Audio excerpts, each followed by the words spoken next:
ये आत्मा उसी समय से व्याकुल है जिस समय से ये उस परम पिता के उस सुखमय स्थल से, उस सतलोक से, अमरलोक से बिछुड़ कर आई है, उस परम पिता से दूर हुई है।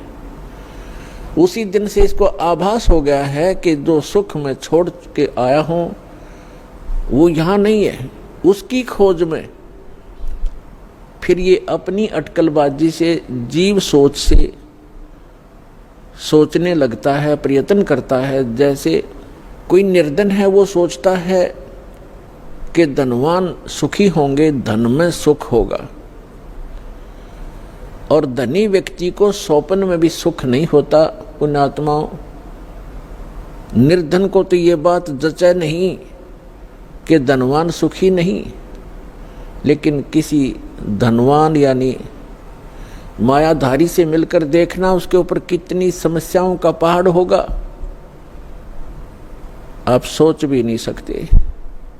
जहां माया है वहां शीतलता नहीं हो सकती, जहां भट्ठी अग्नि की तप रही हो वहां शीतलता नहीं हो सकती। ये माया अग्नि की भट्ठी है, इसके निकट बैठकर प्राणी कभी भी शीतलता महसूस नहीं कर सकता। धनी व्यक्ति सोचते हैं कि राजा लोग सुखी होंगे।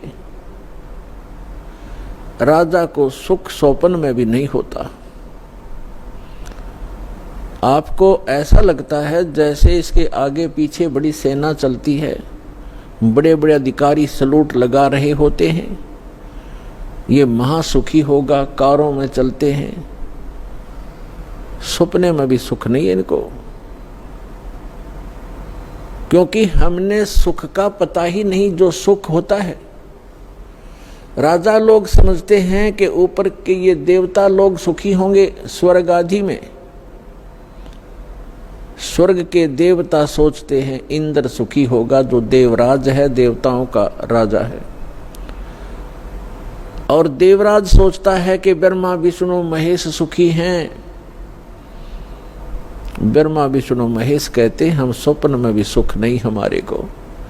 आपने भगवान विष्णु की कथा पढ़ी होगी, बहुत बार सुनाई है। देवी भागवत प्रथम स्कंद में खुद स्वीकार करते हैं श्री विष्णु जी, ब्रह्मा जी को बता रहे हैं कि मैं अधिकतर समय में तप करता हूं और तप से अपने बैटरी चार्ज करके सिद्धियां प्राप्त करके फिर राक्षसों के साथ युद्ध करता हूं।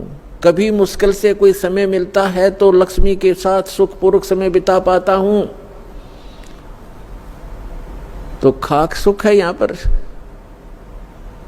परमात्मा बताते हैं झूठे सुख को सुख कहे, ये मान रहा मन मोद, सकल चबीना काल का, कुछ मुख में कुछ गोद।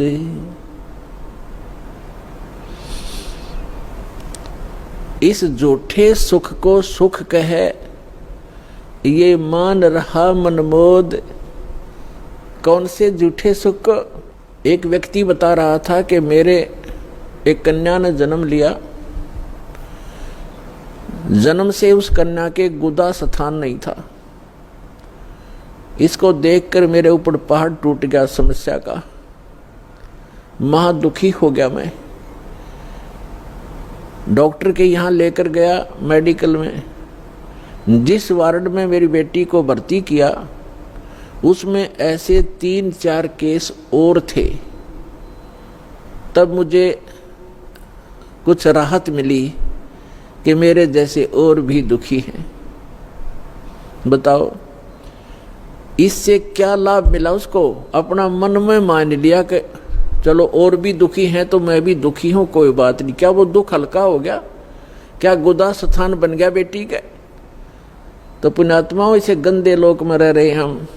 यहाँ सुख नाम की चीज नहीं है। हम एक दूसरे को दुखी देखकर उससे हल्का दुख हो या उसके बराबर हो हम अपने राहत मान लेते हैं। यहाँ कोई विकल्प नहीं है। जैसे एक व्यक्ति के 3 पुत्र थे। एक पुत्र की मृत्यु होगी, बहुत दुखी बुरी तरह रो रहे हैं, आहार भी नहीं कर रहे हैं। शोक व्यक्त करने वाले व्यक्तियों में एक ऐसा व्यक्ति उपस्थित था जिसका एक ही पुत्र था, वही मृत्यु को प्राप्त हो चुका था। तो सांत्वना देने वालों ने कहा कि देख भाई, यहाँ तो ऐसा ही है, सभी की मृत्यु होती है, ये तो भगवान वाला बात है, चिंता मत करो। देखो ये भाई बैठा है, इसको देख कर जी ले, इसका इकलौता पुत्र था, उसी की मृत्यु होगी, ये भी तो अपना समय व्यतीत कर रहा है, धैर्य कर। तो तब उस व्यक्ति को कुछ होशी आई, हाथ मुंह धोए, कुछ देर में खाना भी खा लिया। अब उसने ये सुख मान लिया कि देख इस बेचारे का इकलौता पुत्र था और वही मर गया, मृत्यु को प्राप्त हो गया। शुक्र है मेरे तो 3 थे, मेरा तो एक ही मरा है, 2 तो बचे हैं, पहले इससे सुख मान लिया। क्या वो बेटा वापस आ गया? तो यहां परमात्मा कहते हैं झूठे सुख को सुख है ये मान रहा मनमोद, और सकल चबीना काल का, कुछ मुख में कुछ गोद। परमात्मा यहां क्या बताते हैं? भाई तन दर सुखिया कोई न देखा, जो देखा सो दुखिया हो, उदय अस्त की बात करते हैं, मन सबका किया विवेक का हो, सबका किया विवेक का हो।